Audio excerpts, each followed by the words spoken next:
Hi, Mary. It's so nice to have you on the show. How are you doing today? I'm doing great, excited to be here, and thank you for inviting me. Beautiful. And thank you for coming, for honoring the invite. It means a whole lot. Thank you.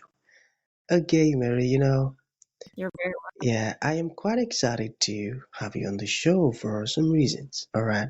Firstly, my interest in knowledge seeking. You know, ever since I discovered that light in the Hebrew could also mean knowledge. And welcome. darkness in the Hebrew also meant ignorance. Ever since then, I've been so keen to knowledge seeking. And that's why I'm really excited to have you on the show.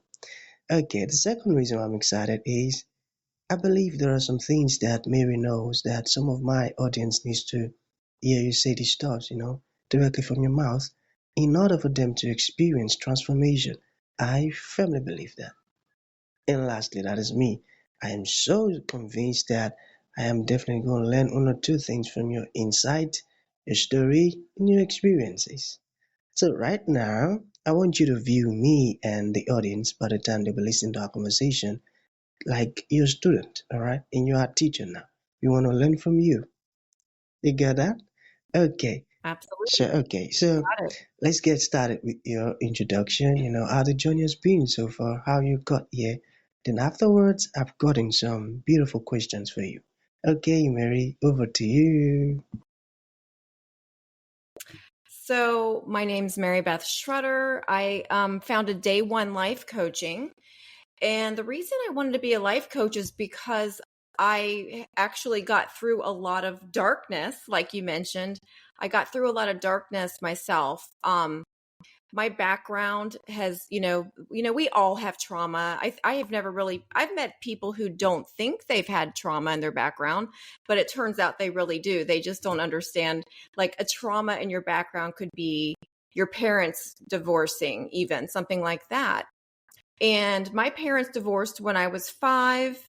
And that's kind of when I started getting this anxiety and feelings of abandonment, really. So we're really starting at the beginning here, but I'll make it short. But after all of that anxiety, my whole life, I didn't really understand. I was also raised Catholic, and now I'm more Christian, Christ consciousness. Like, what did Jesus teach? Jesus taught us, love one another, forgiveness. It wasn't fear based. Jesus was all about love and compassion, and again forgiveness. Like if we look at what Jesus actually said and what he did. And so a lot of my fears were from just growing up in the Catholic Church and believing that I didn't have a direct connection to God. And now I don't. Now I believe that we all do. I believe that we all do. And I think a lot of our intuition is that's God, Jesus talking to us, and we do and we don't want to ignore that. Like a lot of us ignore intuition, and then we beat ourselves up for it later, right? Because we're like, oh man, I knew I shouldn't have done that, I did it anyway, and look what happened. So I could talk to you about several different things here, but something that your audience might like, I'm going to let you choose, is that I had a spiritually transformative experience. It's called a STE. I didn't know what it was at the time when I was only 18.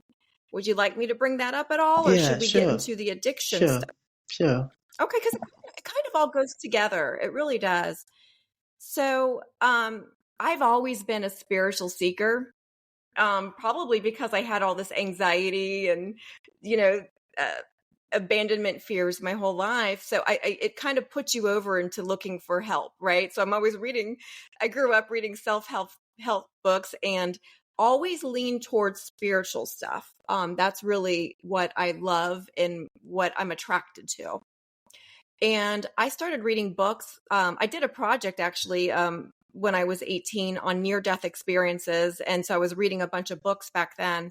And as I was reading it, I was like, oh my gosh, I remember. It's like my soul was remembering, my spirit remembered, oh, yes, this is how it really is.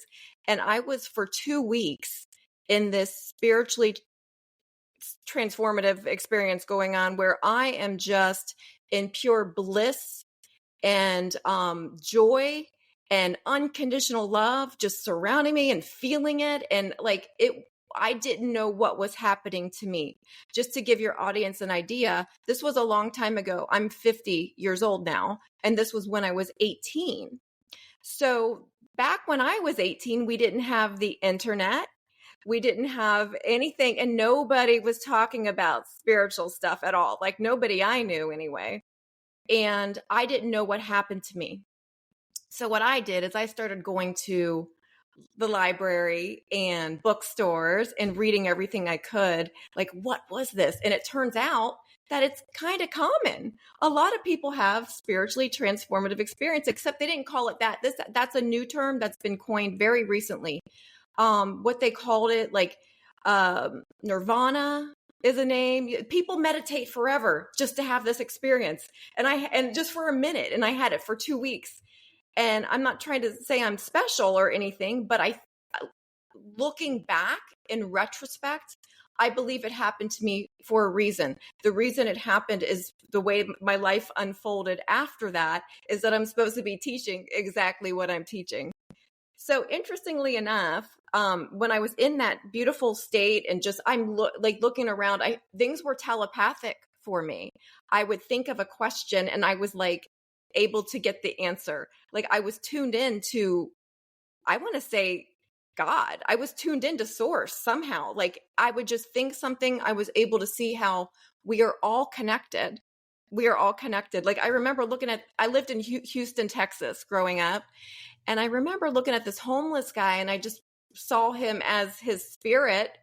And he was actually he was doing exactly what he was supposed to be doing at that moment. He was very happy, like smiley. And actually, if you got away from judgment, because what do we do as humans? We're very judgmental, right? So when you got away from the judgment, you saw he was actually an uplifter. He was lifting up people's lives just by being there with a smile on his face every morning. He was always there every morning. And I couldn't see that before. But something is it was the pure Christ consciousness is what I was feeling. This pure love, getting all these downloads of quantum physics. I was able to understand things that I couldn't understand before. And by the way, I didn't get to keep all of that knowledge.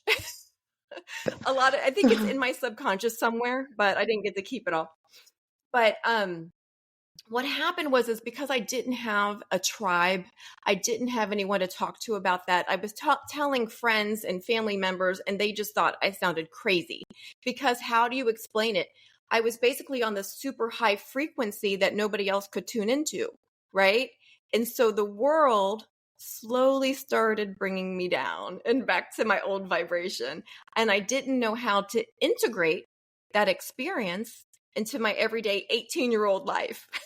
I went from feeling the most connected I've ever felt, the most oneness and bliss, to being slammed back down into this 3D physical time-space reality, right? It was it was so much contrast from being up so high to being slammed down so low.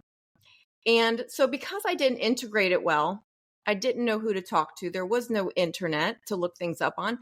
I ended up feeling, wow, the only time I really can feel any type of connection to anyone anymore is through alcohol. That's what my 18-year-old brain told me. I'm not saying that's a good idea. It wasn't but that kind of actually started my addiction to alcohol. I drank before that. I started drinking pretty young, but not regularly. After that, I started to drink, right? Because why do we drink? People drink because I drank personally because I had all of that anxiety and it made me feel numb and it soothed me. People who have addictions, we only do things that are going to make us feel better, right? We want to be soothed. We want to feel some sort of relief from our anxiety or depression or whatever it might be. The problem is that alcohol also creates anxiety and depression. But so this what we think is the solution is actually causing the problem, right? So I went on this long many, many years of alcohol addiction.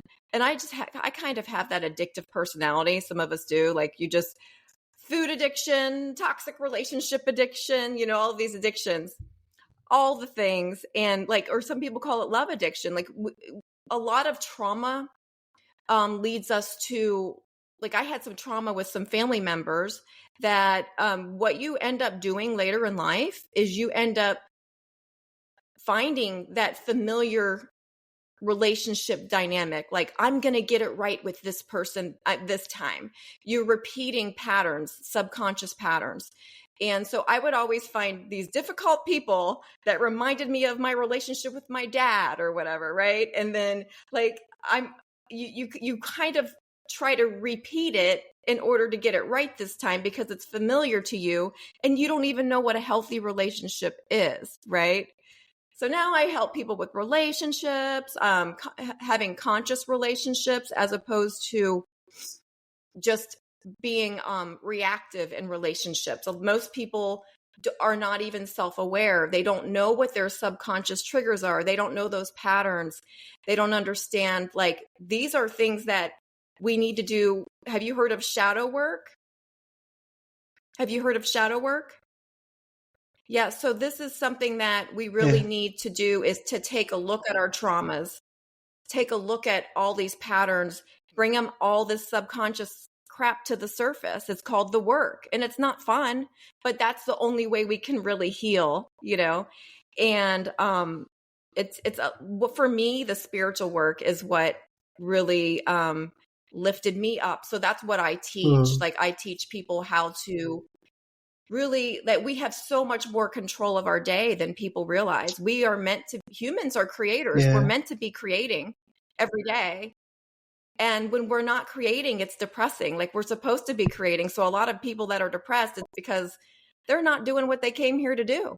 Like, we're natural uplifters. So for me, when I'm helping other people, that's when I feel the best, right?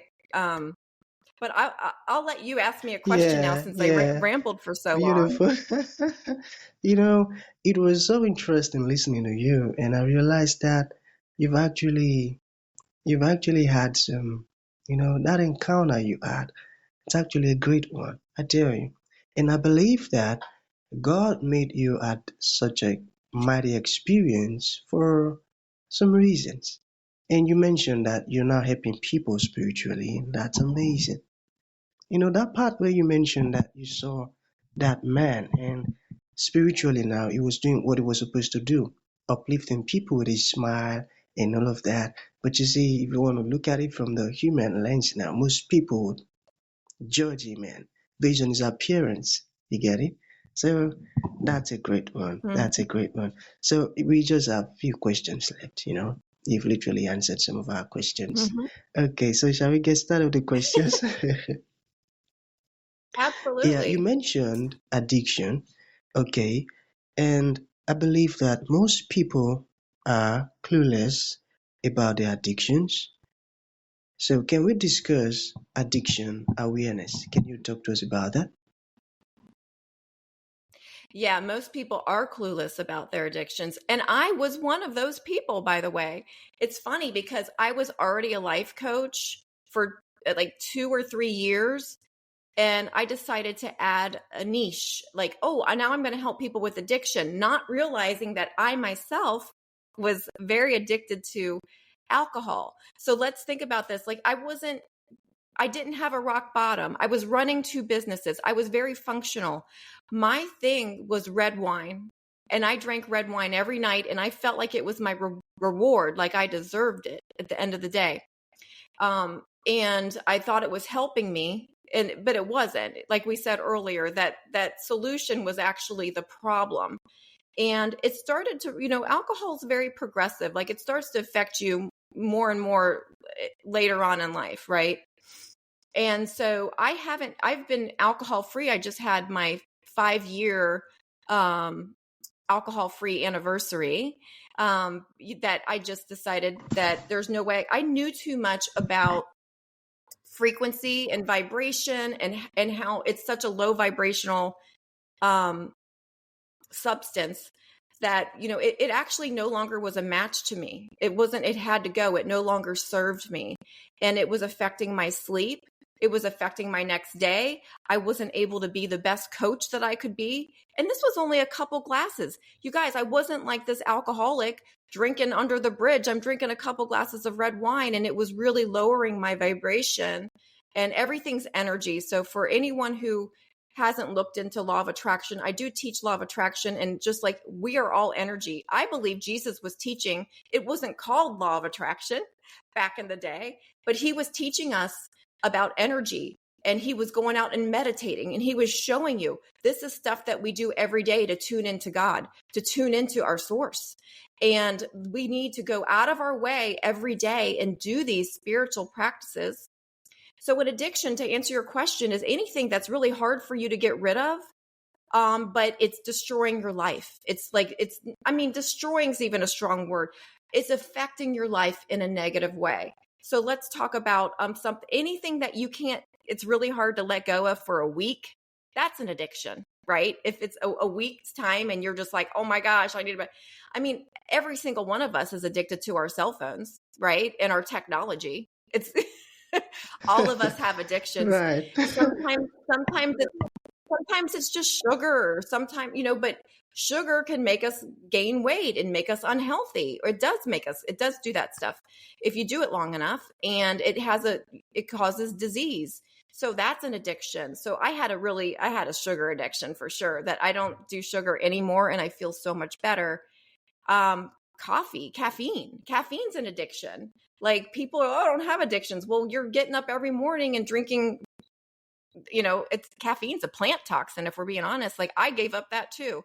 I've given up all my addictions, but I'm not telling everyone to do that. And actually, when you're trying to quit a bad habit, you want to only do one thing at a time, and you want to do slowly and make sure that it sticks. Because if you try to quit everything at once, you're going to self-sabotage. But addiction is just something that's really hard to give up and it's not having a positive effect on your life. I got that. Well explained. Okay. Earlier you mentioned toxic relationships. So can you talk to us about the difference between toxic relationships and conscious relationships? Yes. So a unhealthy relationship is one where one or both partners don't communicate healthy together. Like they're afraid to talk about things that we're supposed to talk about. We're supposed to be talking about intimate relationships. We should feel free to speak up and tell our partner that, hey, what you said or what you did, it made me feel some kind of way, right? We should be able to have that healthy communication with our partner. But sometimes we get in these relationships that are toxic, where we can either be codependent, where it's just really like, it's not a good dynamic where you're codependent on each other and you have one person trying to control you. And, it could go both ways. That's what the codependency is. So there's one person who has power over the other person in some way, right? And then usually the other partner, like let's say the man has money, and so he controls the woman, but the woman tries to control the man in other ways with sex or something like that, right? So that's not a good dynamic to have. It's very unhealthy. You want equal. You want your partner to be your equal, your best friend. And when you get into these toxic relationships, you actually feel like you're with an enemy. They don't help you grow. They want to hold you down. There might be a lot of jealousy. There might be a roller coaster ride, of emotions, a lot of drama. And when you're with someone who's not toxic, someone who's good for you, you're not going to see all that. You're going to feel safe and secure. They're not going to make you feel unstable, and you help each other grow. So a conscious relationship is when both partners are willing and able to help the other partner grow, and you uplift each other and your best friends. You should be with your best friend. You shouldn't feel like you're with your enemy. That doesn't mean you're not going to fight now and then. but you're going to have healthier arguments. There's really no reason to yell. There's ways to communicate, because as soon as you yell at someone, your partner shuts you down anyway, right? Right. So does that answer your question? Yeah, it does. It does. I tell you, it did. Nah, that's a beautiful one. I got that. That was well explained with examples. I got that. Okay, so to bring this to an end, Mary, Thank you. what would you like to leave the audience with, like a final thought? And to those ones who would like to reach out to you, learn more about what you do, maybe you said some things that resonated with them and they'd like to learn more. How can that be possible? Sure. Well, first I'll go there. Like if I resonated with you, if anything I said, I do one-on-one coaching with people. Mostly I feel like in order to really help people, the one-on-one is most effective because we're all so different. So a group setting, it's harder to help someone. One-on-one's most effective. And you can go to my website, day1lifecoaching.com. That's DAYONE lifecoaching.com. That's where you can find me. And I think what I would like to leave everyone with, since this was happened for my during my spiritually transformative experience, is that you are love. Every single one of us is love. And that is what we are. And we just disconnected ourselves but we really are. God doesn't ever disconnect from us. We are the ones who disconnect. So all you have to do is remember that that's what you are, love, and you are worthy of God's love no matter what you did in the past. Everybody's worthy. Everybody can overcome anything, no matter what your addiction is and no matter what you have done in the past. You can overcome anything. Beautiful, very important one. There are folks who believe that they can't overcome their addictions. But getting to listen to you, Mary, they would have a change of mind because listen to your story and how you came out of the struggles and all of it. It's just like screaming, there is hope, it is possible, you can do it, dear. So that's gonna be the end of the show, Mary. Thank you for coming and thank you for sharing your insight and story with us. It means a whole lot. Thank Thank you. you. Thanks for